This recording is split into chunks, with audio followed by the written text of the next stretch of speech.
Hey everyone, it's Cameron, aka Moneyman Cam from Stocksplaining, and we're just going to go ahead and do a quick market overview. I know it's been a little while since I've made a video, so I thought I would just make another one, kind of touch base with everyone, and hopefully we can kind of see where we're at market-wise, and maybe go over some possible scenarios going into next week with FOMC.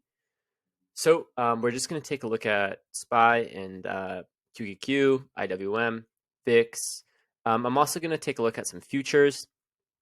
And then maybe we're also going to go ahead and take a look at some commodities, maybe oil, maybe gold.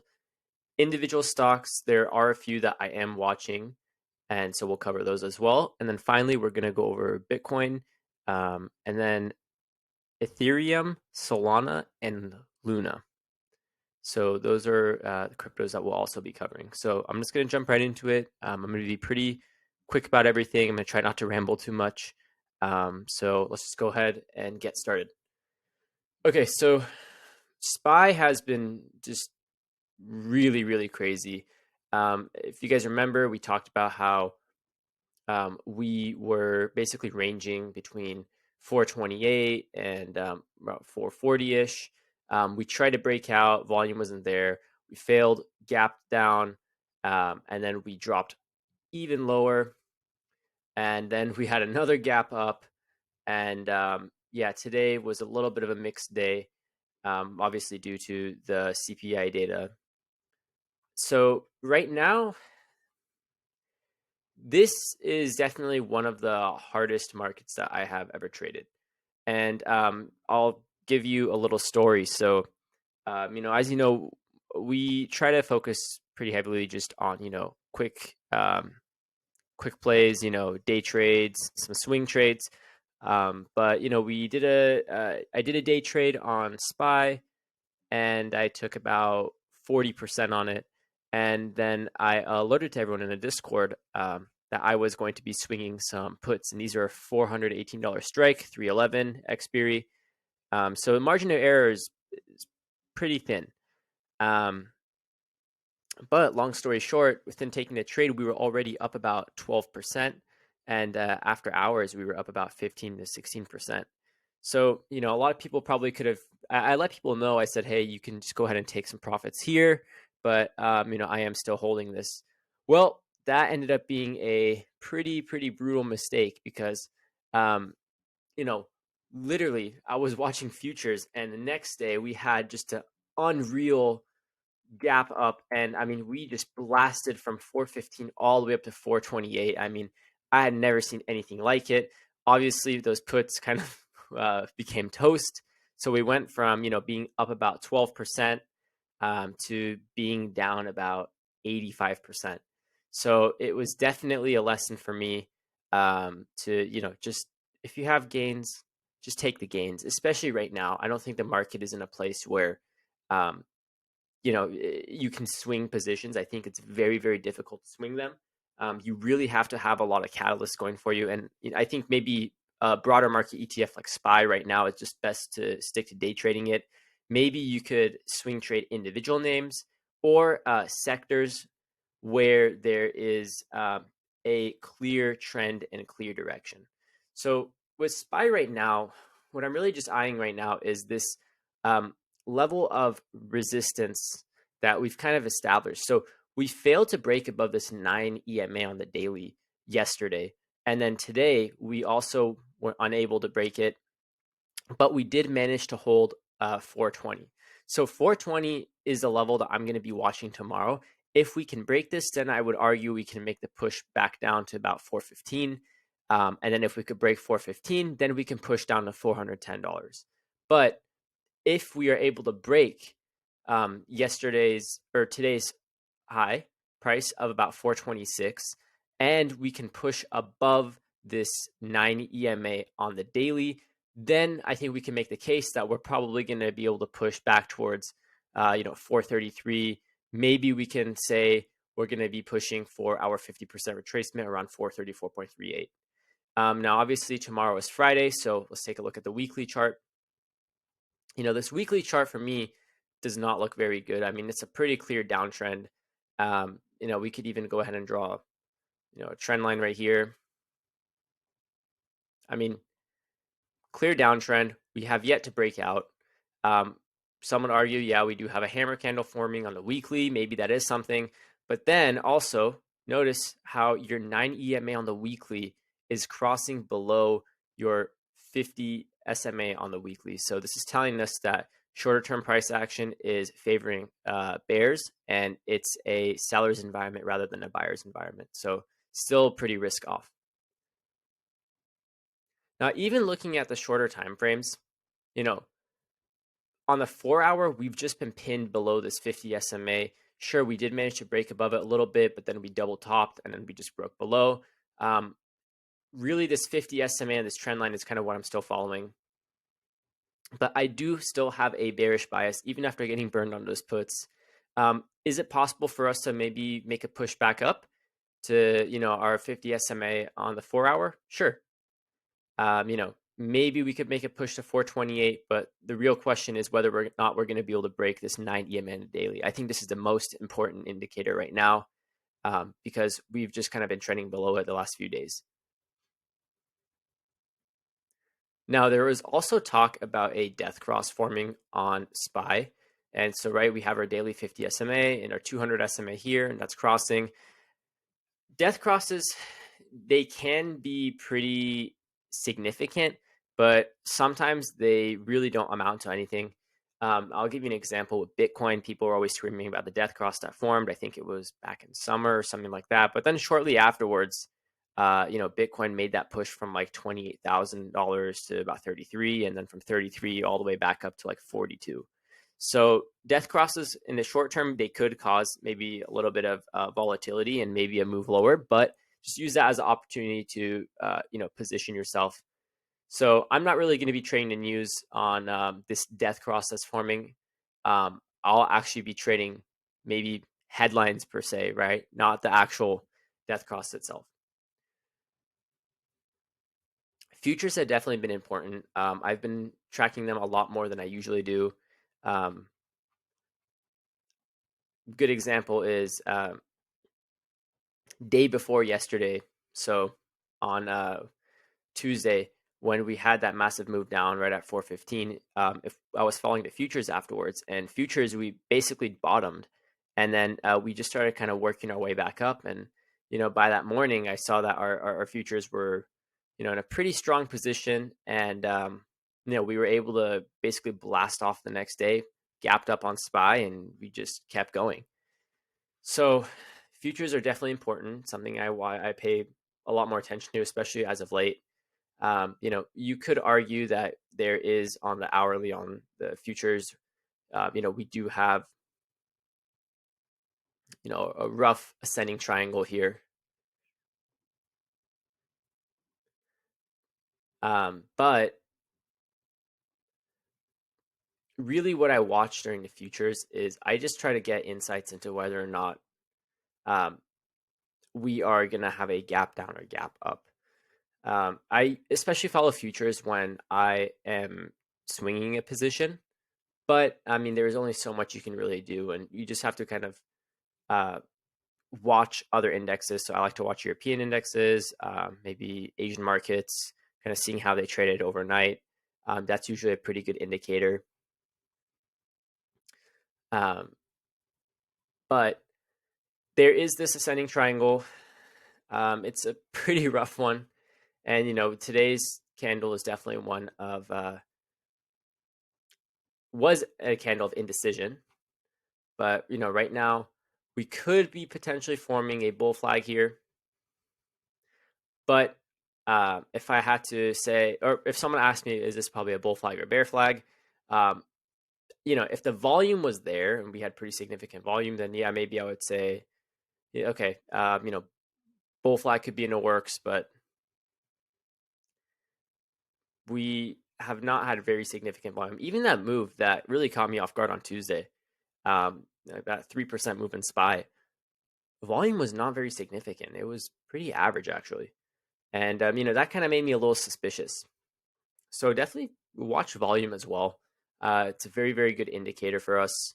And, it can give insights into whether or not, we're going to move higher or move lower.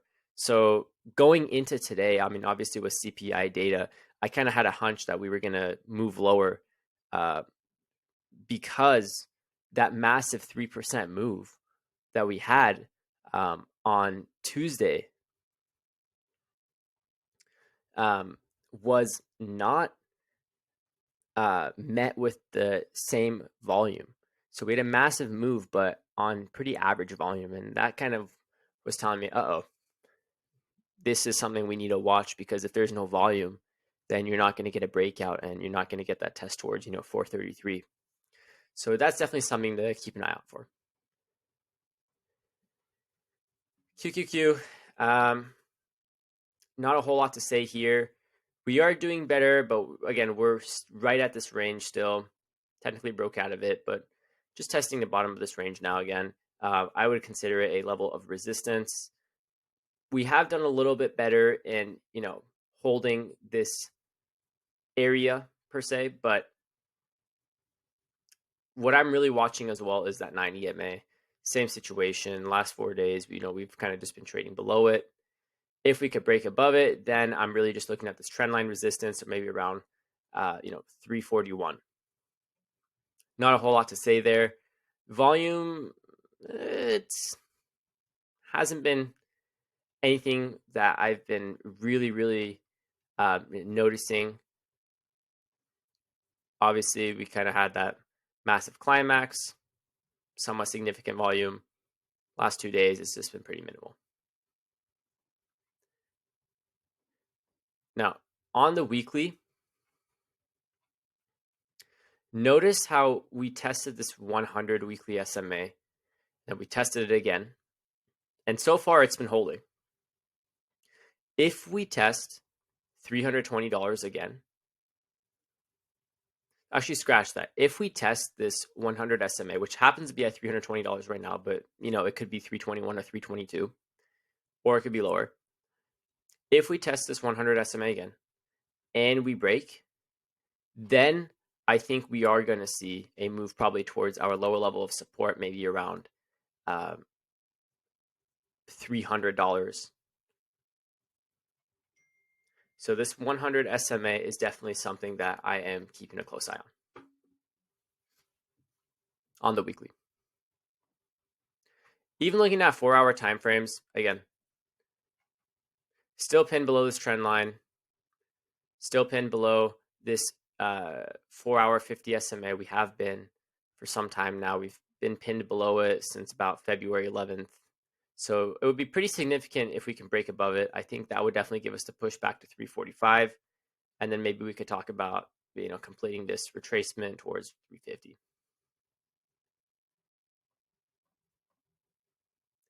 So again, with futures, same thing. We kind of use futures as a guide to give us insights into how we're going to be trading the next day. Not a whole lot to say here. You can use futures to kind of give you a better idea for bottoms. Had another one right here, right? Kind of a double bottom here, a rough double bottom here, double bottom there. But on the 4-hour, this is very, very crude, but we could potentially be shaping up for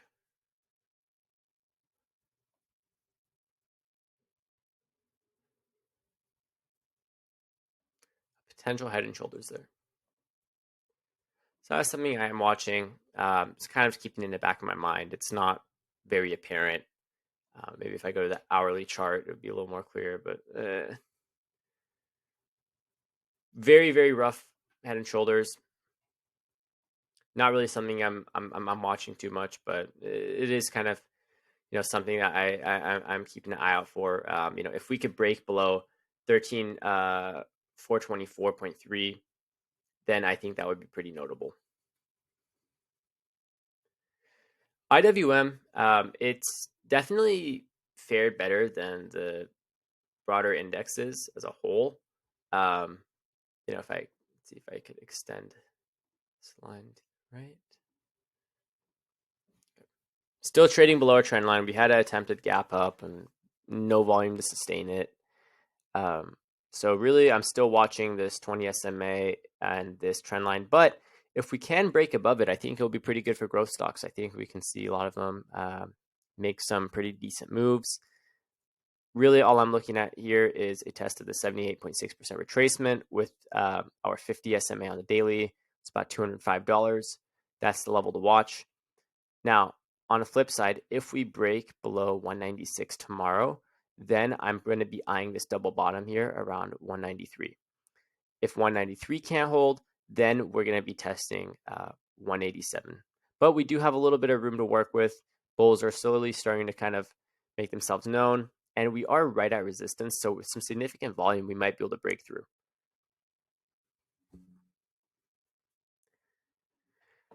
Now, on the weekly chart, still below that trend line, but we do have a nice hammer candle forming. You know, that 38.2% retracement serving as a nice double bottom on IWM. Now, whether or not we could break it, I'm not really sure. I think that's definitely going to be dependent on a lot of headlines, but you do have a weekly potential MACD cross. That's something keep an eye out for. And our RSI has still been relatively flat, but maybe if we could get a break above 50 on the RSI, that would be a very, very good sign. So next week, I'd definitely be watching a break above 50 on the weekly RSI, and then also a break above this trend line on the weekly, because this is a pretty significant hammer candle. Volume is in line, pretty average, so we need to see some above average volume at least. Now, VIX.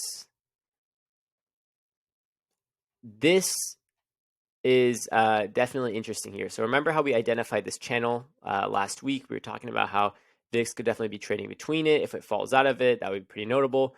We are looking like we're starting to fall out of it, but you know, a lot of things are still headline driven. So this is something we have to watch. But we do have a short-term support around 29.7. If we fail that, then I think we will definitely see a test probably about 25, which will put us right around our daily 50 SMA. Now, on the weekly chart, you can see that we had what we could kind of consider a very, very rough double top, right? We kind of range between 37. So I would consider this a kind of a rough double top, or you can consider a lower high. Either way, we rejected, moved lower, and we did break this channel. Now, what's interesting though is we did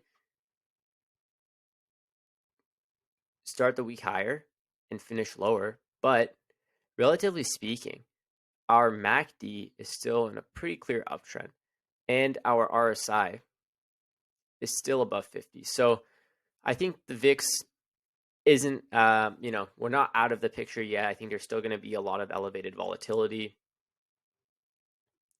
FOMC is next week. So, do with that as you will, that this could be breaking out, but let's just see how our weekly candle finishes tomorrow. I think that would definitely give us a better idea. But if we finish within this channel, then I think there's a good chance that we could see VIX move higher.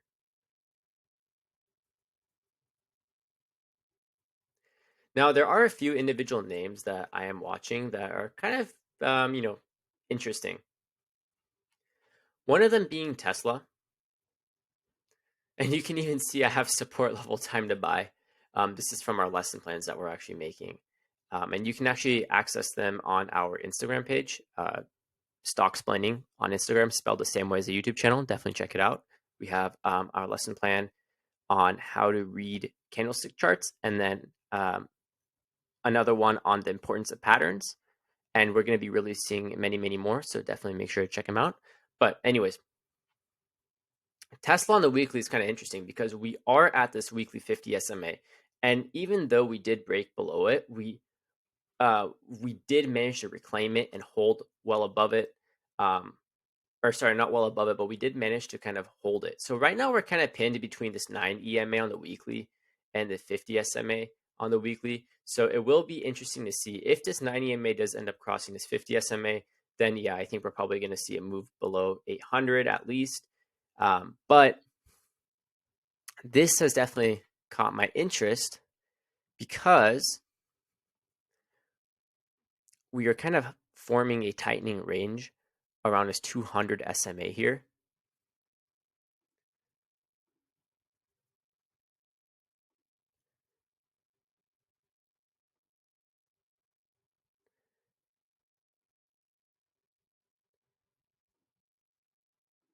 So we could go either way, but this is pretty interesting because we made that lower low and then we made a lower high, higher low, and lower high again. So if we are able to clear this 200 SMA and we can break out, then I think this would be a pretty strong trade to take. And maybe we could make a push all the way up to our 50 SMA on the daily. From a current price that Tesla's at, what would it be around? Current price of about $838. A swing to about 937, 100 point swing would be pretty awesome. I know that could yield some pretty insane returns on some options, but that definitely is something that's been interesting. I know uranium has kind of been popping off.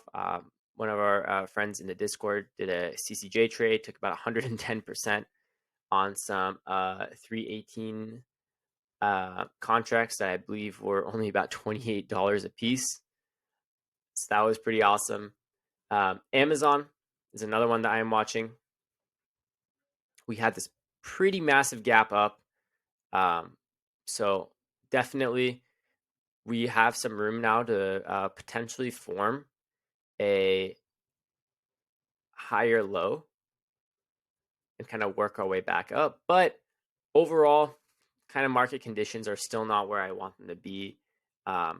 If SPY does decide to move lower and make that push towards 415 and then 410 and break and go towards 400, then I think we're going to see a lot of these names test the lows. But 20 for 1 stock split, $10 billion stock buyback, very, very bullish news. I think for long term, buying these companies, even at these prices, not a financial advisor, obviously, but with a broad broad time frame, 5 to 10 years out, I think you'll be just fine. Something else that's been kind of interesting is actually in the genomics space. So CRISPR has kind of been trading sideways for a little bit. We've kind of just been stuck in this range, but what's notable here is we are testing the 50 SMA on the daily. And the last time that we tested the 50 SMA on the daily and broke above it was actually way back in August. So around August 5th, we had that brief push and we had a massive volume, actually double topped on the volume here. But we broke out and we ended up pushing from about 128 to about 142. Now, what's crazy is if you notice, RSI is right at resistance around 53, but our MACD has been curling up. We're almost at a bullish cross. And if we can get some strong volume, this could be a crazy good swing. I mean, you could take this from current price of $63, at least to our 50% retracement, around 67. But more probable, probably around 71, probably around 74. So from 63 to 74, maybe swinging contracts a few months out in the money, or you can go slightly out of the money if you have the conviction with volume. That could be pretty significant. That could get you a really, really good return. So that's also something I'm watching.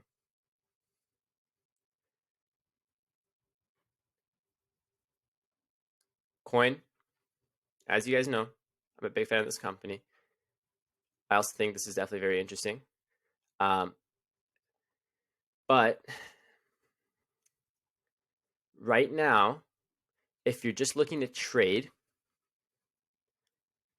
this kind of gap up, and then you could argue we filled the gap right here. This is kind of looking a little bearish to me. The reason why is we're kind of forming.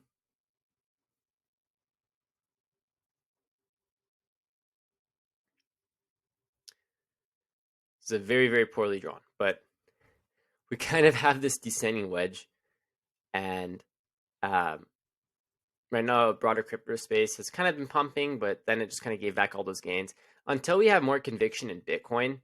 You know, you can definitely take some good trades on this. Now, as you guys know, long term, I really like this company, and you know, at this valuation, the price to sales, even price to earnings, I think this company's dirt cheap. That's just my opinion.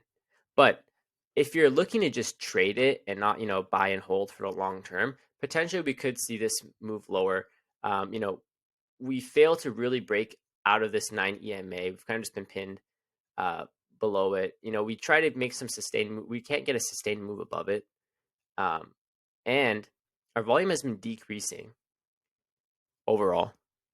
So I think we're probably going to see a retest of the bottom of this uh, line right here. So I'm probably looking at 162. So potentially, if Bitcoin is weak and Bitcoin, you know, drops to about 30, 36 to 35, then I think we could take a swing trade on coin with some puts, and you know, you could get a good profit off of that. Then I'd probably close them out, and you know, I'd be looking at, okay, are we gonna double bottom or triple bottom? How if crypto starts to look like it's gonna recover, then you know, you could kind of use all these clues, and you could actually establish a long position. So definitely something that I'm also watching.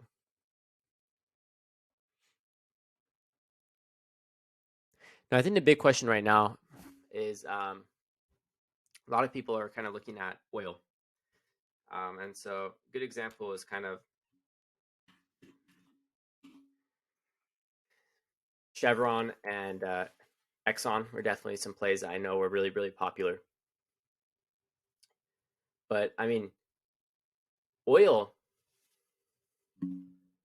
had a pretty crazy fake out here. I mean, a lot of people were saying, oh my goodness, like oil is at the top. People were dumb for buying right there. And then boop, went right back up.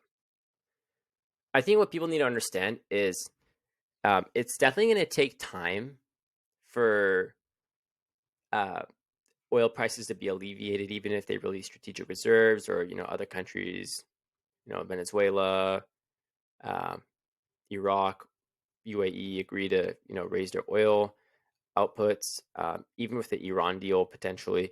You know, I think there's a lot of moving variables here, but in the short term, I mean, we just saw inflation today.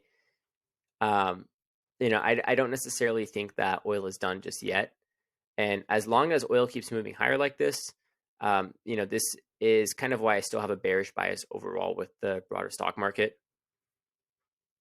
So this is definitely just something I'm kind of going to keep an eye out for. Now, for example, with Chevron, you can see this pretty clear trend line right here. You could draw very clear. If we were to break it, then you could maybe take a trade, maybe test it to the 9 EMA. But you know, until then, I'm not really touching this. This isn't really my trade. Um, but yeah, for a lot of people that were just saying, "Oh, I think oil is done. Oil is done," I wouldn't be so certain about that just yet. Okay, and then we're just gonna take a look at some crypto names. So Bitcoin kind of just been in this descending wedge. Not a whole lot to say here. Had that move up. You know, there was that leaked information that like Janet Yellen was, you know, in favor of that crypto bill, and that crypto bill was released. And I'm not going to get into that right now, but gist of it is the government does support Bitcoin and you know, these cryptocurrencies, but they obviously want to have a regulatory framework, and I think this executive order kind of took the first steps in laying that down. Many would consider this to be bullish because it shows that, you know, governments are really paying attention to this stuff, and they're looking to by regulating it. Essentially, what they're doing is they're bringing it to the mainstream. So cool, very good. But you can just see it's pretty clear double top again in the daily here, right around $42,000, and then boop, right back down. So again, a lot of things are still going to be headline driven. We're still buying.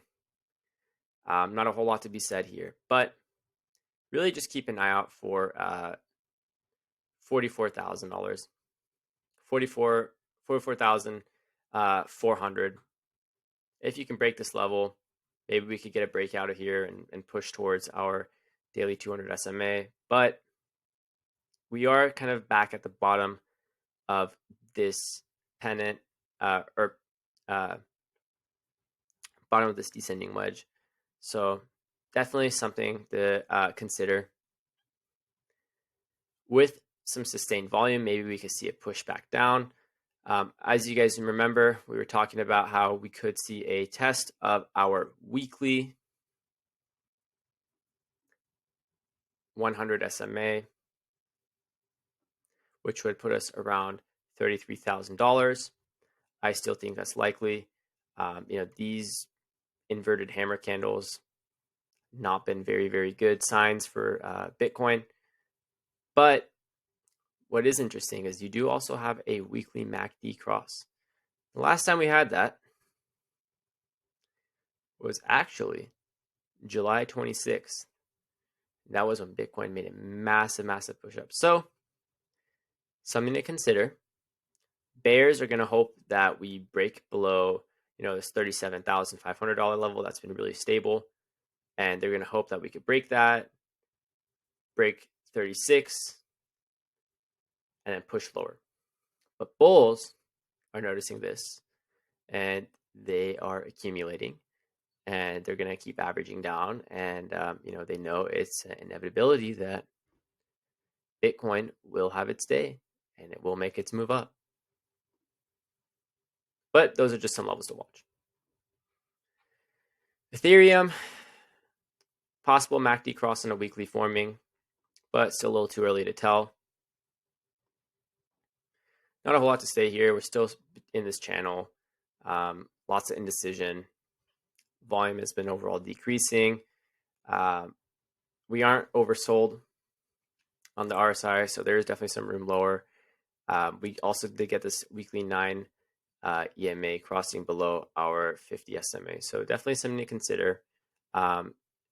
Really, until that Ethereum update is complete, EIP 1559, I don't really think we're going to see a whole lot of significant action in Ethereum. I think we're really just going to see Bitcoin leading the pack.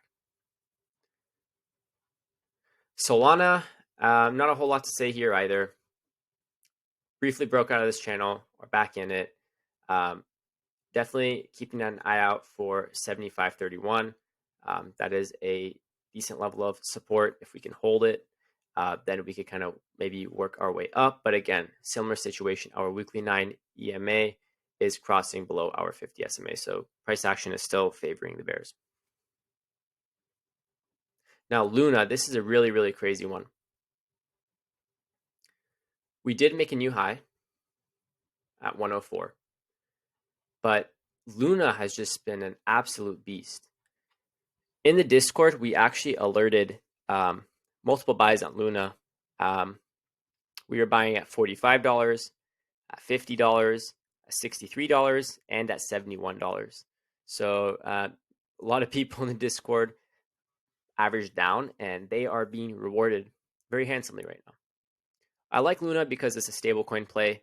And I think in terms of real direct use case applications for a crypto, I think this has one of the clearest. I think it's very, very simple, intuitive, and the adoption and transaction volume has really been up there, and I think that's really what's been driving this. There was also that $1 billion in funding that they got that replenished their reserves, and I think that definitely eased a lot of investor worry and fear. So Luna standing out right now, especially when the broader crypto market is kind of hurting, that is a very, very good sign for me. Because if crypto market's hurting and Luna is making a new high, but then the crypto market starts to pump, what's Luna going to do? Probably move higher as well.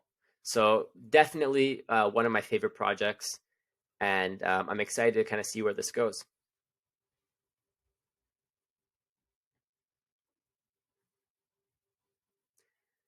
So definitely we're going to see if we can make that push above 104. If we can, I think we're going to be back in a price discovery mode. Lot of good signs here. I don't think Luna has any is not giving any indication of slowing down. I think this could just be getting started. It's definitely something that's exciting to watch. So we're going to go ahead and wrap it up. If you have any questions or concerns, feel free to let me know.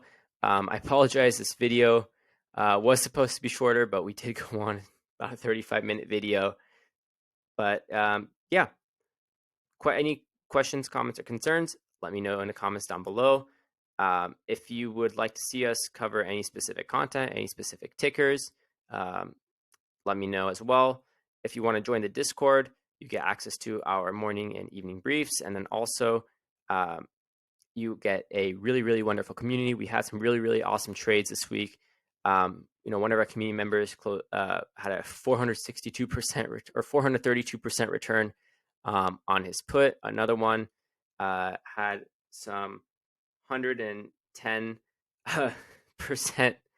plays on target, multiple 100% plays on target. So, definitely a really fun community. We all enjoy kind of hanging around and trading together. It's a lot of fun. And just $30 a month. You get a 1-week free trial. Link is going to be in the description below. So we might be posting a video this weekend. We're going to maybe do a little watch list going into FOMC next week. So definitely keep an eye out for that. If you aren't subscribed already, I would really appreciate it if you could subscribe if our content brings any value to you. And as always, safe trading, and have a good Thursday night. We will see you soon. Bye-bye.